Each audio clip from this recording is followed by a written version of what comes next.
Hello, my name is Dr. Maya Rocky Moore Cummings, and I'm very pleased to be with Sisters by Choice.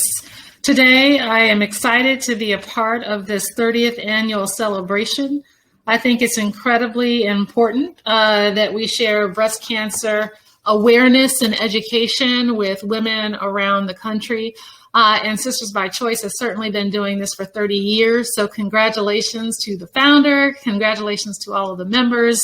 I am delighted to be a part of this effort. My story actually starts with my mother, but before my mother.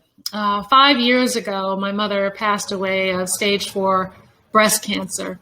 I watched my mother's decline. She went from being a very robust, healthy 6-foot woman to being a frail person, skin and bones, really, when she passed away.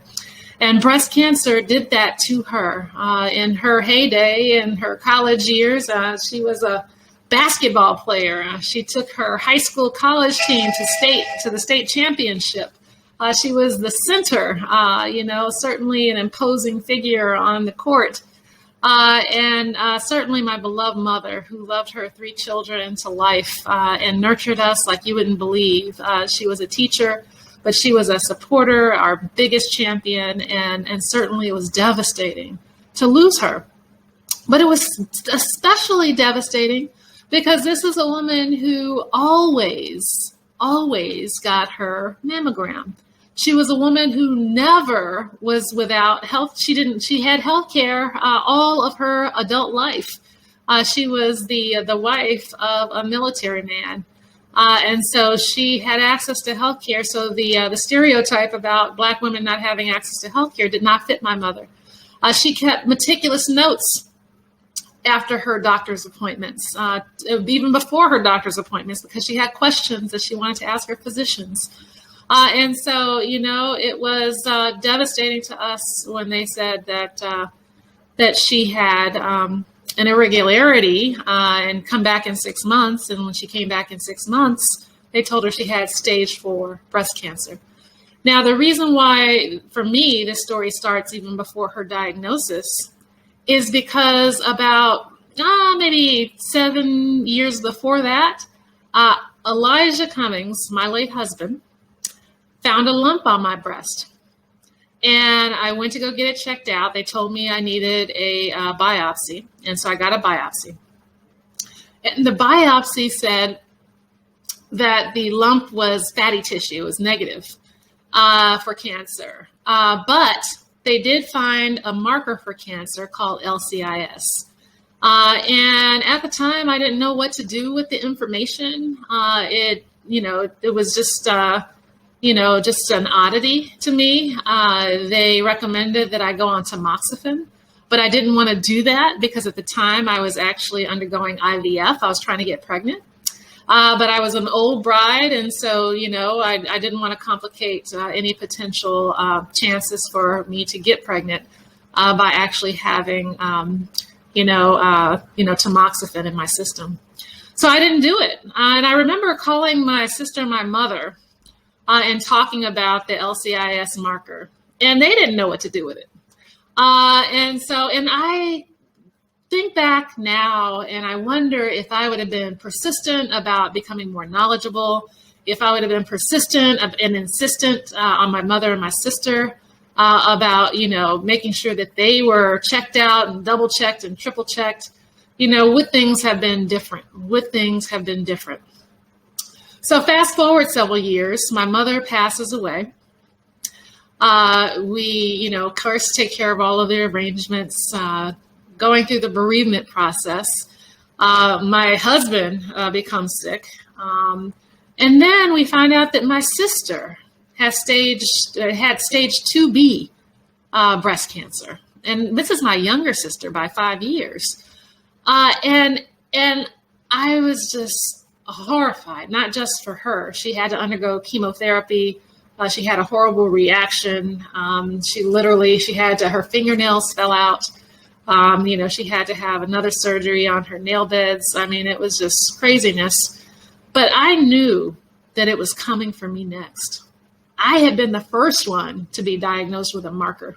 even though it wasn't breast cancer, it was a marker for cancer.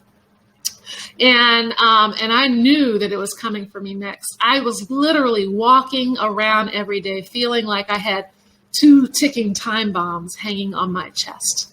I felt that anxious about it. And so, my husband was in the hospital and we were talking about it, and he said, Maya, you gotta pursue every avenue. So we went to the breast surgeon's office, and we found out my options, and we came back to his hospital room and had this discussion. And I'll never forget what he said. He said, Maya, you always take care of everybody else. You need to prioritize yourself. You need to prioritize yourself. So I went ahead and I scheduled a preventative double mastectomy. And so no one knew what would come next, but what ended up happening was that my husband passed away in October of 2019. I ended up having that double mastectomy, in November of 2019, while I was running for his seat in Congress. And so, it was a whirlwind of events that happened. I did not prevail in the congressional race, but I am so glad that I chose to go ahead and do the double mastectomy. Because, it gave me one peace of mind. Not that it's it's the solution. There's always the possibility that you could still get breast cancer. But there's a lesser probability. And I feel like I took an affirmative act to save my life. I feel like I took the appropriate measure to save my life, given the risks that I had, given the genetic history that was going on, or the familial history. And of course, given the LCIS diagnosis years earlier. And so I am, not regretful, especially in light of the coronavirus hitting several months later and many elective surgeries, which mine would have been considered elective because I did not have breast cancer, being canceled in the process. Now, one thing you should know is that after they took the breast tissue out of my chest, they ran the tests on the breast tissue. And they saw at the cellular level that the cells were changing, which indicates that I was on the precipice, likely, of developing breast cancer. So with that, I don't have any regrets about that decision. I don't have any at all. And certainly, if the opportunity is right for you, then certainly, take that option. It's one option amongst others. And this is my sister. Me and my sister several years ago, but these are her children, her little girls. And I just decided to show you my sister's family because, already those little girls are getting the same kinds of things that my sister and I had. So we've had bouts of, some kind of skin condition that they both seem to have developed. And it shows up when you're stressed out. And so, I think about the genetic propensity of the things that we pass down health-wise in our families. And I look at these beautiful little girls, and I just think about one day they're going to be confronting the issue of breast cancer. One day they will confront this.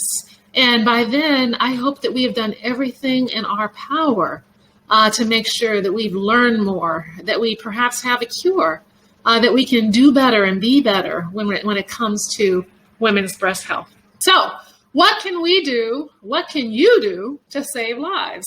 I think a lot of us tend to think that, the issues are so much bigger, the problems are so much bigger than us, and that we have nothing that we can do, but we have a lot we can do. And one of the first things that we can do is self-care, ladies, self-care.